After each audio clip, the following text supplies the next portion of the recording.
Olá a todos, eu sou o João Paulo. Esse aqui é o Punhado de Prosas, o podcast de três amigos que apreciam a prosa livre e democrática. Hoje falarei um pouco sobre geopolítica, o jogo pelo poder entre os países, seja numa escala global ou mesmo em escala regional. Para a realização desse jogo, que tem como finalidade última a obtenção de vantagens territoriais, há dois instrumentos de poder que se destacam. Estamos falando aqui do hard power e do soft power. Você já ouviu falar destes instrumentos? E sabe como eles são aplicados no dia a dia das relações internacionais? Caso não, venha comigo que lhe explicarei.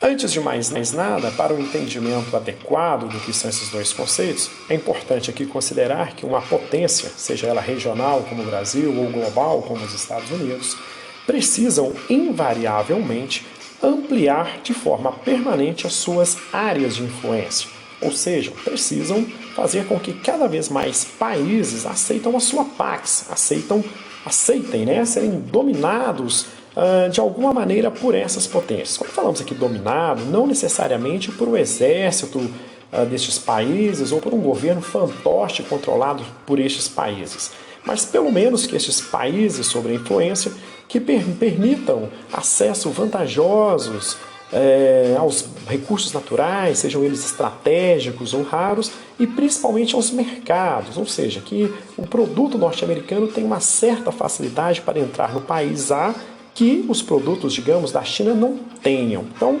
se faz necessário nesse sistema mundo a busca por áreas de influência. Isso é uma coisa permanente e não é nenhuma novidade. A Guerra Fria se tornou notável pela grande disputa entre soviéticos, os russos e os norte-americanos.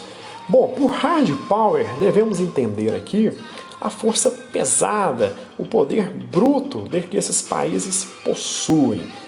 Vamos pensar aqui, o que seria esse poder duro por parte da geopolítica? Estamos falando basicamente de duas coisas, das forças militares, do poder das armas, e do poder econômico. Aqui o poder econômico é basicamente a capacidade que um país tem de impor a outro sanções econômicas.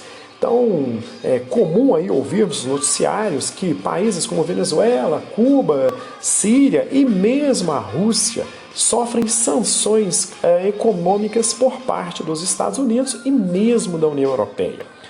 Como funciona uma sanção econômica? Uma dessas potências consegue impor um prejuízo enorme comercial e econômico de maneira mais ampla a um país que eventualmente saia da sua órbita de influência, fazendo com que os demais países aliados cessem de realizar atividades econômicas com o país punido. Então essa é uma maneira clássica de imposição do poder. Todavia, além dessa questão econômica, o hard power é ainda mais implacável através do poder das armas. E aí, para mensurarmos aqui o poder militar de cada país, há dois indicadores principais. O primeiro é quanto cada país gasta anualmente com seus exércitos. Os Estados Unidos, em 2018, é o ano em que temos dados mais apurados, em 2018, os norte-americanos gastaram 650 bilhões de dólares com as suas forças armadas. Para que possamos ter uma ideia, o que significa este número é a metade do PIB brasileiro. Ou seja, toda a riqueza produzida em 6 meses no Brasil, é o montante que os norte-americanos gastam por ano com o seu exército. Um valor astronômico. O segundo lugar no ranking é ocupado pela China. A China gastou aí em 2018 250 bilhões de dólares. Pode parecer pouco comparado aos norte-americanos, mas é necessário considerar que a China é um player novato nessas relações de pretensões para ser uma potência hegemônica mundial. Então o país ainda não é o que mais gasta, mas vem caminhando rapidamente nessa direção. Os cofres chineses, ano após ano, vêm sendo abertos, os cofres sendo abertos de uma maneira cada vez mais generosa. O segundo indicador para medir aí a potência, né, do hard power de um país é através do seu arsenal, do seu estoque de armas nucleares. E aí 2 países lideram este ranking com ampla vantagem. Estamos falando aqui de Rússia e Estados Unidos, de certa forma ainda como uma herança do período da Guerra Fria. Cada um destes 2 países possui mais de 6.000 ogivas nucleares. Isso é muita coisa. Isso aí dá para resetar o mundo diversas vezes. Para que tenhamos uma ideia do poder nuclear desses 2 países, o terceiro lugar no ranking é ocupado pela França, que tem 300 ogivas nucleares. Na sequência, a China tem 290, o Reino Unido tem 215, e aí na sequência aqui aparecem 4 países interessantes, que normalmente não se falam muito deles. O Paquistão, a Índia, Israel e a Coreia do Norte. O Paquistão tem 150 ogivas nucleares, a Índia 140. E essa potência nuclear desses 2 países está vinculado a um atrito fronteiriço grave que eles têm na região da Caxemira, lá no sul da Ásia. Bom, mas nem só de porrada, nem só de pancadaria vive um país. Então, além do seu hard power, se faz necessário algo mais suave, algo mais discreto, um poder mais brando. Estamos falando então do soft power. O soft power é aquele poder exercido pela atração, pela capacidade que um país tem de seduzir o outro. Digamos que através de um conjunto de valores, por uma pegada cultural, política, pela inspiração gerada por um líder. Então há uma atração, há uma cooptação ideológica.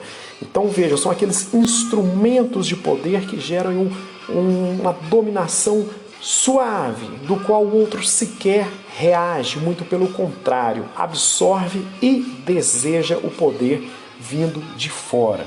Um exemplo aí do que seria esse soft power é a indústria cinematográfica norte-americana, Hollywood, né? Quantos filmes Hollywood já produziu aí ajudando a difundir mundo afora a cultura norte-americana, o estilo de vida, os valores. Isso vai ficando, de alguma maneira, criando um certo inconsciente coletivo, uma aceitação mundial.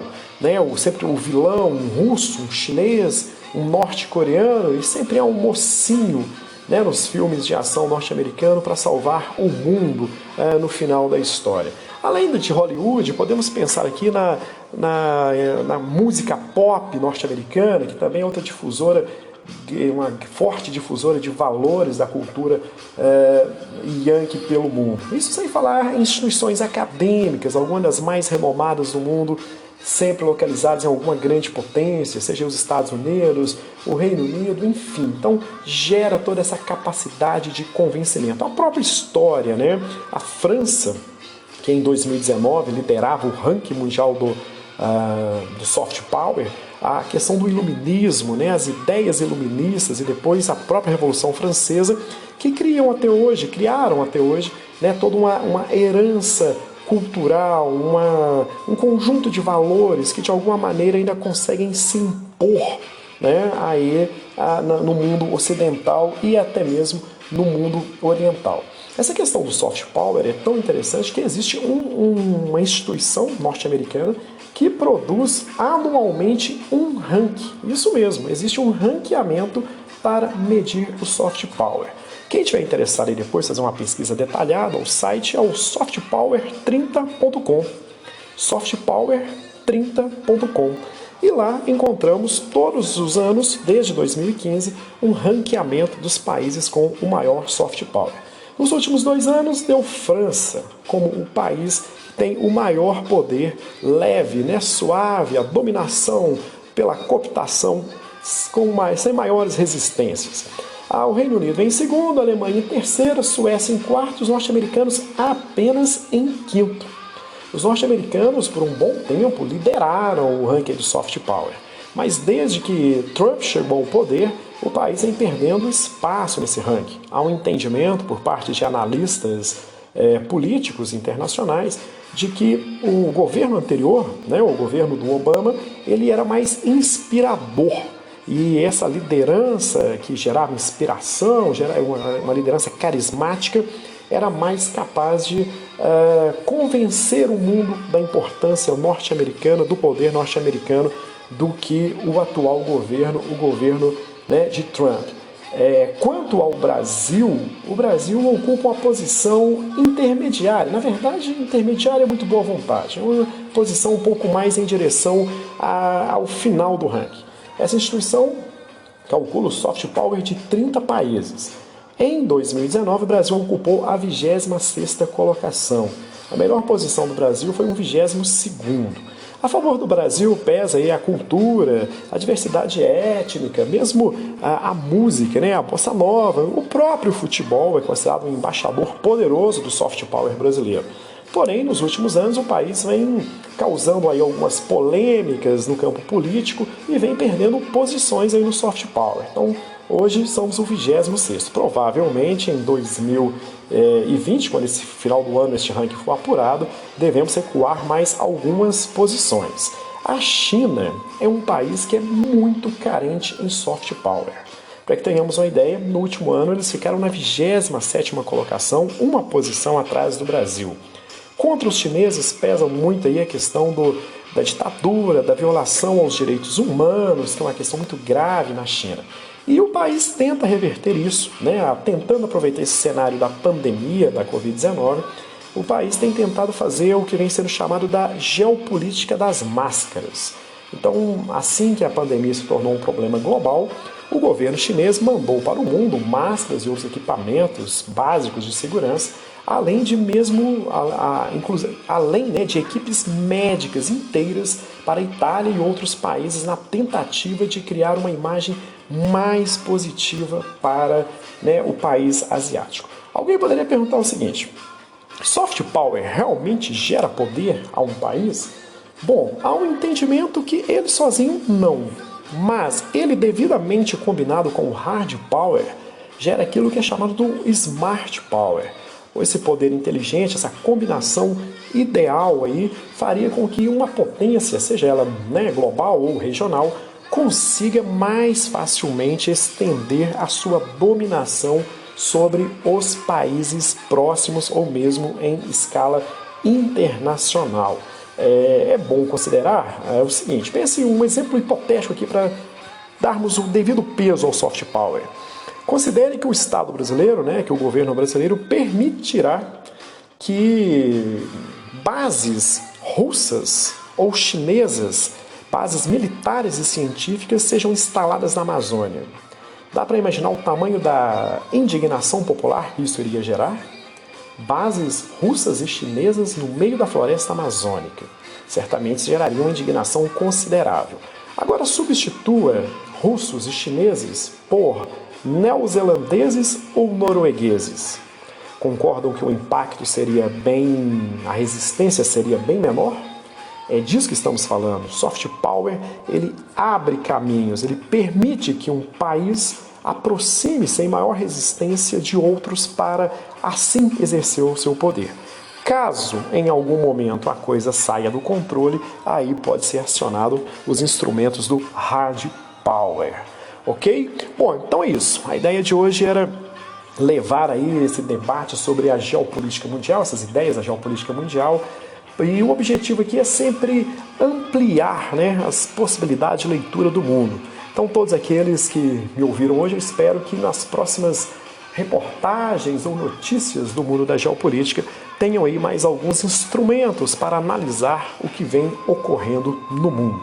Então é isso. Um forte abraço a todos. Segunda-feira, Alberto Malta está na área. Até mais!